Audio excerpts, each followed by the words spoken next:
নমস্কার বন্ধুরা, মৌমাস রান্নারঙে আপনাদের সকলকে স্বাগত।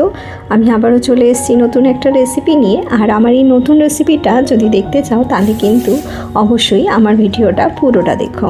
প্রথমে একটা কড়ার মধ্যে আমি নিয়ে নিলাম 1/2 লিটার দুধটাকে আমি একটু গরম করে নেব। যতক্ষণ দুধটা গরম হচ্ছে ততক্ষণে আমি নিয়ে নিয়েছি এখানে আপেল।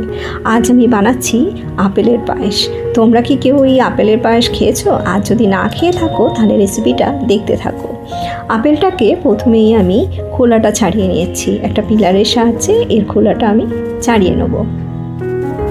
ছাড়ানো হয়ে গেলে এটাকে মাঝখান থেকে 4টে টুকরো করে নেব। করে বীজটাকে আমি ফেলে দেবো। ফেলে দিয়ে তারপরে একটা গ্রেটারের সাহায্যে আমি এটাকে গ্রেট করে নেব। এই রেসিপিটা বাচ্চা থেকে বড় সকলেই খেতে কিন্তু পছন্দ করবে, আর হেলদিও হবে যেহেতু আপেল দিয়ে তৈরি হচ্ছে। বাচ্চারা যদি ফল খেতে না চায় তাহলে এইভাবে কিন্তু আপেলের পায়েস বানিয়ে দিও, এটা কিন্তু অবশ্যই খাবে। আপেলগুলো যাতে লাল না হয়ে যায় তার জন্য আমি কিন্তু জলে ভিজিয়ে রাখলাম। এবার একটা গ্রেটার আমি নিয়ে নিয়েছি। গ্রেটারে যে বড় প্লেটটা হয় সেটা দিয়েই আপেলটাকে আমি গ্রেট করে নেব। এইভাবে আস্তে আস্তে গ্রেট করে নিচ্ছি পুরোটা। আর গ্রেট করা হয়ে গেলে অবশ্যই কিন্তু এটাকে জলের মধ্যে ডুবিয়ে রেখো, নাহলে আপেল কিন্তু একদম লাল হয়ে যাবে। আমি এখানে 500 দুধ নিয়েছিলাম, তার জন্য এই একটা বড় সাইজের আপেল আর একটা ছোট সাইজের আপেল আমি দিয়েছিলাম। এই যে দেখো, এটাকে আমি জলে ভিজিয়ে রেখেছি। এবার একটা আমি প্যান নিয়ে নেব। প্যানের মধ্যে অল্প করে একটু ঘি দিয়ে দিয়েছি। ঘির মধ্যে দেব ড্রাই ফ্রুটস, বেশ একটু বেশি পরিমাণেই এর মধ্যে একটু ড্রাই ফ্রুটস দিতে হবে, তাহলে খেতে কিন্তু বেশ ভালো লাগবে। আমি এখানে কাজু নিয়েছিলাম, আলমন্ড নিয়েছিলাম, অল্প একটু আখরোট দিয়েছিলাম। আপনারা চাইলে এর মধ্যে নিজেদের পছন্দ মতন ড্রাই ফ্রুটস দিতে পারেন, তবে একটু বেশি করে ড্রাই ফ্রুটস দেবেন।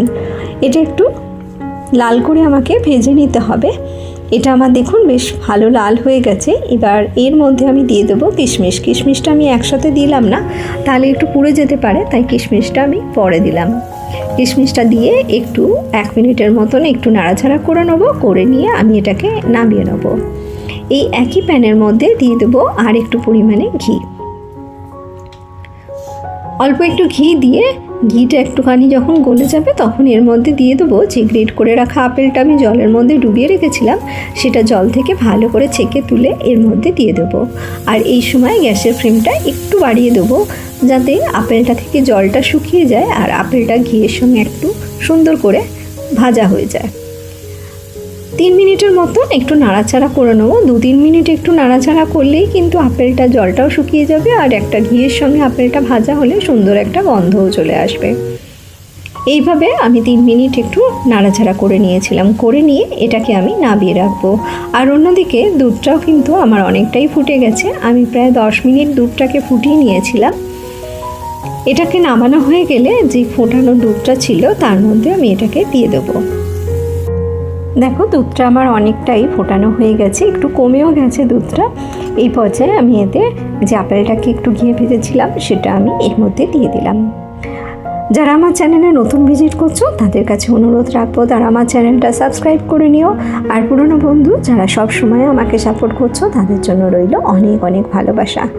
দেখুন, এটাকে আমি একটুখানি ফুটিয়ে নিয়েছিলাম, নিয়ে এর মধ্যে দিয়ে দিলাম কনডেন্স মিল্ক। আমি এখানে দিয়ে দিয়েছি 4 চামচের মতন কনডেন্স মিল্ক। আমি এটার মধ্যে আর কোনো চিনির ব্যবহার করব না, শুধু কনডেন্স মিল্ক দিয়ে এটাকে বানাবো। আপনারা যদি একটু বেশি মিষ্টি খেতে পছন্দ করেন তাহলে কনডেন্স মিল্কের পরিমাণ বাড়িয়ে দিতে পারেন, বা এর মধ্যে চিনিও অল্প করে দিয়ে দিতে পারেন।